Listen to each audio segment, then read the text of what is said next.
भरत चक्रवर्ती दिग्विजय की यात्रा करने के लिए निकले। तो दिग्विजय की यात्रा करने के लिए निकले तो मां उसको टीका लगा रही थी, भरत चक्रवर्ती की मां टीका लगा रही थी। तो मां की आंख में आंसू आ गया अपने पुत्र को देख करके।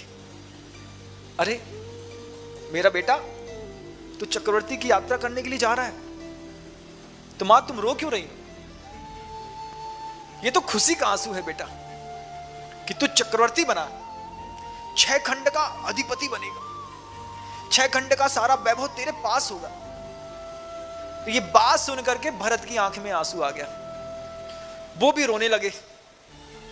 जब वो रोने लगे तो उनसे पूछा उनकी मां ने कि बेटा मैं तो खुशी के आंसू में रो रही हूं, तुम क्यों रो रहे हो, तुमको क्यों दुख पैदा हो गया? तो चक्रवर्ती क्या जवाब देते हैं, लाजवाब।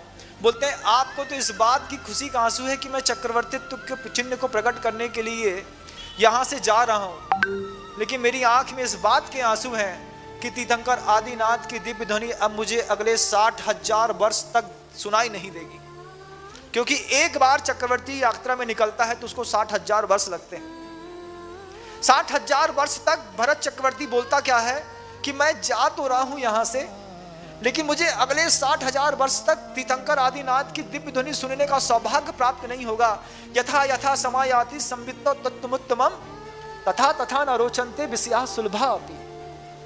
कभी तुम्हारे मन के अंदर ऐसी परिणति हुई कि भैया मैं शीतल धाम से वापस जा रहा हूं, अब मुझे कल सुबह तक गुरुओं की वाणी सुनाई नहीं देगी, कल सुबह 8:30 बजे तक अब मुझे महाराज का उपदेश नहीं मिलेगा? क्या कभी तुम इस बात के लिए तड़पे? क्या तुम कभी रोए? क्या कभी तुम्हें चिंता हुई कि शुरुआत की पहला शब्द भी चूक गया तो बहुत बड़ी चूक हो जाएगी? 8:20 पे ही जाकर के बैठ जाता हूं, 8:20 में टीवी खोल के देख लेता हूं लिंक कब आने वाली है, कब महाराज के उपदेश सुनने वाले हैं। उस भरत चक्रवर्ती को 60,000 वर्ष इतने भारी पड़े। एक बात का आंसू था, तीर्थंकर की दिव्य ध्वनि सुनाई नहीं देगी, अब मुझे साक्षात मिल रहा है। तुमको भी इस बात में अंदर ही अंदर अगर तुमको आगम के तत्व के बारे में जानकारी जानने की उत्सुकता है, आत्म तत्व को जानने के लिए ललक है, तो सम्यक दृष्टि की आंख से आंसू आना चाहिए कि अब मैं देवशास्त्र गुरु से विमुख हो गया, कहां पड़ गया इस गाड़ी चलाने में, घोड़ा चलाने में, दुकान चलाने में, मकान चलाने में, खाना बनाने में, इन सब दंड फंदों में पचड़ों में फंसा हूं। और वहां महाराज उपदेश दे रहे होंगे, मेरा कैसा दुर्भाग्य है कि उसका उपदेश भी नहीं सुन पाया। चेतना को जागृत ही नहीं कर पाते हम, क्यों? अरे हो गया, सुन लेंगे आज, नहीं तो कल सुन लेंगे। जिसके अंदर ऐसी ललक होती ना बंधुओं, उनको कभी आत्म तत्व की प्राप्ति नहीं होती। 24 घंटे जैसे माँ बहन के दिमाग में एक लड़के का स्मरण चलता रहता है, दुनिया भर में वो ढूंढते रहती है कहाँ मिलेगा, कब मिलेगा, कब मिलेगा, कब मिलेगा।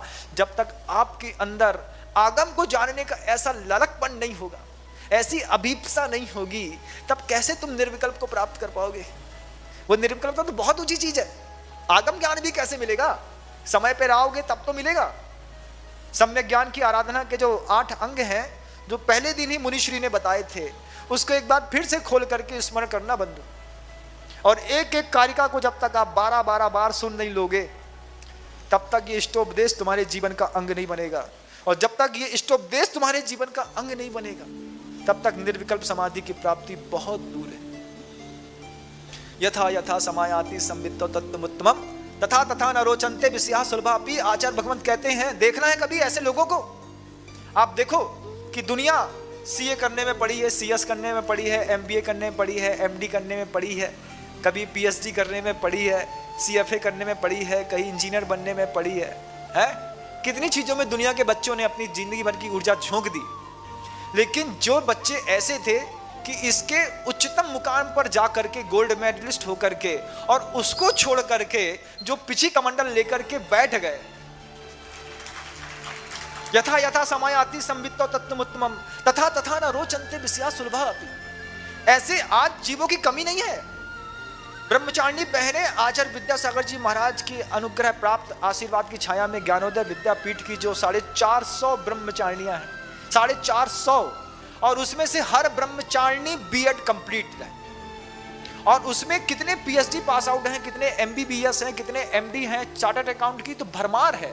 उनसे पूछा तुम यहां क्यों आ गए, क्यों आते हो, क्यों छोड़ रहे हो?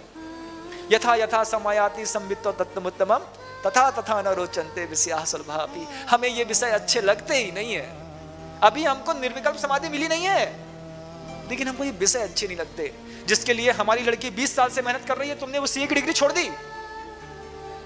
तथा तथा न रोचन्ते विषयाः सुलभापि। और तुमसे तो अपनी सड़ी दुकान नहीं छूट रही, टाइम मैनेजमेंट नहीं बन रहा तुम्हारा। तो अभी सब तुम्हारे हाथ में होने के बाद भी कर्म की कैसी गहरी मार खाई तुमने।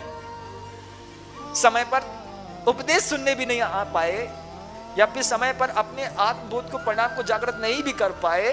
तो आप सोचो तुम में और उन फौजियों में क्या अंतर है। वो ब्रह्मचारिणी पहने 450 और वे मुनिराज जो यहाँ पर लाइन लगा करके बैठे हैं, आज 100-125 की संख्या में है।